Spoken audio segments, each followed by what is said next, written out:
इकडे मला जरा सांगा की मराठी कोणाकोणाला येते. फक्त समजली पाहिजे, बाकी काय नाही. हां, नाहीतर माझं सगळं पडायचं आज. थँक्यू रुची, एवढं चांगलं इंट्रोडक्शन करून दिलं. आणि इंट्रोडक्शन आम्हालाच लिहायला सांगितलेलं. हां, ग्रुपवर असा मेसेज आला की तुमचं इंट्रोडक्शन तुम्हीच लिहून द्या. तर ती कविता, एक शेर होता तो मीच लिहिलेला. एक रचना कवितेसाठी अशी रचली आहे, एक रचना कवितेसाठी अशी रचली आहे, शब्द सोडून तिच्या पायावर मी कविता बुजली आहे. आणि हेच माझ्या नावाच्या आधीच केलंच ना, ते कविता घेण्यासाठी थँक्यू. आणि मी असं लिहिलं आहे, सर्व कवींसाठी लिहिलं आहे की लिहत होतो ते जे तुम्ही आम्ही जगत होतो, लिहत होतो ते जे तुम्ही आम्ही जगत होतो, आणि तुमच्या एका टाळीसाठी का रात्रभर लिहत होतो. त्यामुळे टाळ्या वाजवा. जेव्हा जेव्हा आवडेल, जे आवडेल त्याला मला टाळ्या पाहिजेत. मला समजू देत की तुम्हाला आवडत आहे. आणि एक गझल घेतो आहे. ती गझल मी अशासाठी लिहिली आहे की प्रत्येक कवी समाजाला एक आरसा दाखवत असतो, आहे ना स्वप्नील? हां, प्रत्येक कवी तेच स्वप्नीलकडून शिकलो आहे. आणि स्वप्नीलने नुकतंच एक आरसा नावाची कादंबरी लिहिली आहे. ज्याला ज्याला आवडतं, म्हणजे अशी ज्याला ज्याला खाज असते, म्हणजे भयानक कथा वगैरे नाही, कारण भयानक कथा वाचणं म्हणजे खाजच आहे भाई. कोण वाचतं? ठीक आहे, तरी पण ज्याला ज्याला आवडतं असं काय भयानक वगैरे वाचायला, त्याने मला कॉन्टॅक्ट करा. 90 रुपयाला पुस्तक आहे, 69 रुपयाला पुस्तक आहे. मला कॉन्टॅक्ट करा, मी मिळवून देईन. कवितेचं नाव आहे, कवितेचं बोलतोय, गझल घेतो डायरेक्ट. जेव्हा मी जन्माला आलो तेव्हापासून रोज लढतो आहे. जेव्हा मी जन्माला आलो तेव्हापासून रोज लढतो आहे. काय म्हणला थकवा, असेही काही असते का? इतिहासाचे पुस्तक बंद करून मी खुर्चीसाठी लढाई पाहिली. कोण नाही ना इथे पॉलिटिशियन, म्हणजे असं त्यांच्या खानदानात वगैरे, ठीक आहे. इतिहासाचे पुस्तक बंद करून मी खुर्चीसाठी लढाई पाहिली. लढत होते राजकारणी राज्य करण्यासाठी.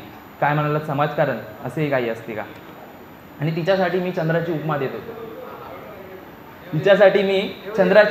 होतो. काय म्हणालात अमावस्या, असेही काही असते का?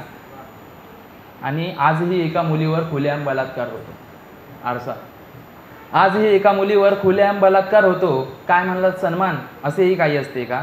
आणि गावात याज उभी राहिले 4 मजले माडी. काय म्हणालात हिरवेगार डोंगर, असेही काही असते का? आणि मदतीच्या बहाण्याने तोपा त्याचा पैसा खातोय. काय म्हणालात माणुसकी, असेही काही असते का? इधर कोई किसी को धर्म पुचकर मार रहा है.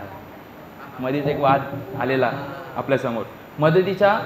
इधर कोई किसी को धर्म पुचकर मार रहा है. इथे माणसांची जात बघता आहेत. काय म्हणालात माणुसकीचा धर्म, असेही काही असते का? आणि हुंडा घेऊन पुन्हा तुम्ही स्त्रियांचाच बळी घेता. काय म्हणालात कायदा वायदा, असेही काही असते का? आणि ही गझल संपली. मी एक कविता सादर करतो. कवितेचं नाव आहे रात्रीची ती. जरा प्रेमावर बोलतोय. मी आधीच सांगितलेलं की मी प्रेमावर आणि सर्वावरच बोलत असतो. तर रात्रीची ती दिसली मला रस्त्याकडे. मी पाहिलं तिच्या नजरेकडे, ती पाहत होती माझ्याकडे. रात्रीची ती दिसली मला रस्त्याकडे. मी पाहिलं तिच्या नजरेकडे, ती पाहत होती माझ्याकडे. आजकाल माझं प्रेम तिथंच असतं. माहिती आहे ना, मुलं वेळी असतात, लगेच कुठेही असेल, पण काय माहीत नाही, भूत वगैरे मी नाही मानत. आजकाल माझं प्रेम तिथंच असतं. लोक साले वेडे बोलतात तिथं भूत दिसतं. मी म्हटलं नाही, चल असं कुठे असतं. म्हणून काल गेलो होतो विचारायला, 2 किलोमीटर मागे गेलो, लागलो एकटाच फिरायला. घाबरलो मी थोडासा, पळ सुटलो घरी. मला कळालं होतं ती गोष्ट आहे खरी. म्हणून आजकाल मी त्या रस्त्याने जात नाही. आणि जरी गेलो कुठे रात्रीचं, तर मुली कधीच पाहत. आणि आता आणखीन एक कविता घेतोय, शब्दांची उलटापालट. आता कवितेचं नाव शब्दांची उलटापालट काय आहे ते मला पण माहीत नाही, ते जरा समजेल तुम्हाला. तर कविता अशी आहे की तिच्यासाठी प्रेम होतं खूप मनात. आणि नदीगाडी दिसायची ती स्वप्नात. चंद्र तो लाजला असे वाटायचे का पाहिल्यावर तिला. रात्र पूर्ण फिकी पडायची एकटक पाहताना तिला. शब्द सापडत नाही तिची तारीफ करताना. किंबहुना विसरून जातो सर्व काही तिच्याबद्दल बोलताना. तिचे अल्लड वागणे उमगता कधी उमगत नाही. मनाचे कोडे कधी कधी सुटत नाही. ती आणि मी सोबत असताना भर होते माझ्या आयुष्यातल्या काही सुंदर आठवणींमध्ये. आणि हीच कविता उलटी वाचू आपण, त्यामुळेच असावं कदाचित उलटा पालट. ठीक आहे. आठवणींमध्ये सुंदर काही आयुष्यातल्या माझ्या होते भर सोबत असताना ती आणि मी. नाही सुटत कधी कधी कोडे मनाचे, नाही उमगत कधी उमगता अल्लड वागणे तिचे. बोलताना तिच्याबद्दल काही सर्व जातो विसरून, किंबहुना करताना तारीफ तिची नाही सापडत शब्द. जिला पाहताना एकटक पडायची फिकी पूर्ण रात्र, तिला पाहिल्यावर का असे वाटायचे लाजला तो चंद्र. ती दिसायची नदीकाठी, स्वप्नात ती दिसायची नदीकाठी आणि मनात खूप प्रेम होतं तिच्यासाठी. आणि असंच एक पुढे एक गझल घेतो. तिचा विषय आला आहे तर एक शेर बोलून दाखवावा अशी इच्छा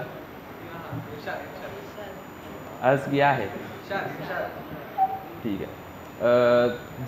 जेव्हा ती बोलते की तू खूप बदलला आहेस, कसा काय बदललास तो सांगतो असं की तिने बोलून दाखवले तू माझ्या नशिबी आदळला आहेस. तिने बोलून दाखवले तू माझ्या नशिबी आदळला आहेस. तिला जसा हवा होतो तिच्यासमोर उभा राहिलो, आता मात्र तीच बोलली तू खूप बदलला आहेस. यानंतर एक गझल घेतो. गझल थोडीशी मला भीती यायची, गाऊन घ्यायची होती. हां, घसा कोरडा पडलाय. नको राहू दे.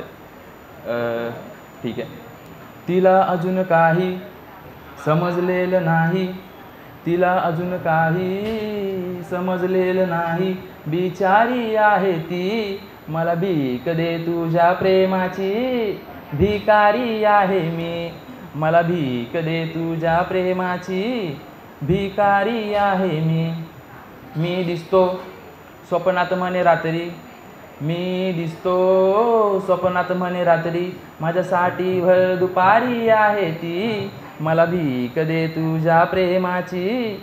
भिकारी आहे मी, मला भीक दे तुझ्या प्रेमाची.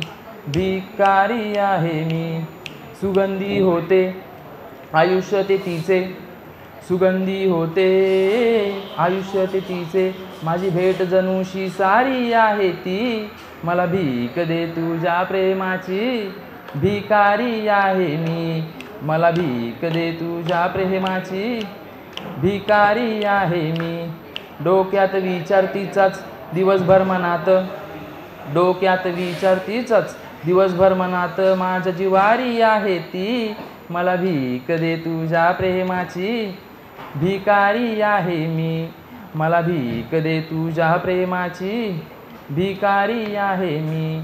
नाचत असतो तालावर तिच्या, नाचत असतो तालावर तिच्या. बहुदमदारी आहे ती, मला भीक दे तुझ्या प्रेमाची. भिकारी आहे मी, मला भीक दे तुझ्या प्रेमाची. भिकारी आहे मी. आणि आयुष्याला लागला माझ्या, सगळ्यांच्याच लागतो नाही का, चांगला आहे रे. आयुष्याला लागला माझ्या सुगंधी तो तडका, आयुष्याला लागला माझ्या सुगंधी तो तडका. असे वाटते कधी आचारी आहे ती, मला भीक दे तुझ्या प्रेमाची. भिकारी आहे मी, मला भीक दे तुझ्या प्रेमाची. भिकारी आहे मी. आनंदी मी असतो राहीन आयुष्यभर, आनंदी मी असतो राहीन आयुष्यभर. जर शेजारी आहे ती, मला भीक दे तुझ्या प्रेमाची.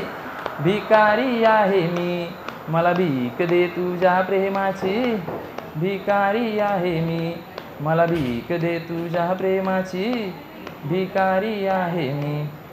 आणि गझल संपली. एक शेर घेतो हिंदीमध्ये, ज्यांना ज्यांना मराठी समजलं नाही त्यांना बोललो, पण ज्यांना ज्यांना नाही समजलं त्यांच्यासाठी. की तुम जो कहती थी वैसा कुछ इतर नहीं है मुझ में. तुम जो कहती थी वैसा कुछ इतर नहीं है मुझ में, वैसा होता तो अब तक मेरी कबर महक जाती. धन्यवाद. सर्वांना धन्यवाद. स्वप्नीसाठी पण धन्यवाद. आणि चांगल्या गोष्टी सांगायच्या होत्या. फॉर्म दिलेला त्यात पण मी सांगितलेलं की माझ्याविषयी बोलायचे टाळत असतो हल्ली. अपूर्व राजपूतचा शेर. माझ्याविषयी बोलायचे टाळत असतो हल्ली, माझी कविता माझ्याबद्दल सारेच सांगून जाते. त्यामुळे आणि मी खरंच चांगलं आहे, त्यामुळे मी काय आता सांगणार चांगलं आहे ना. चल, थँक्यू. धन्यवाद सगळ्यांना. धन्यवाद. स्वरांगणसाठी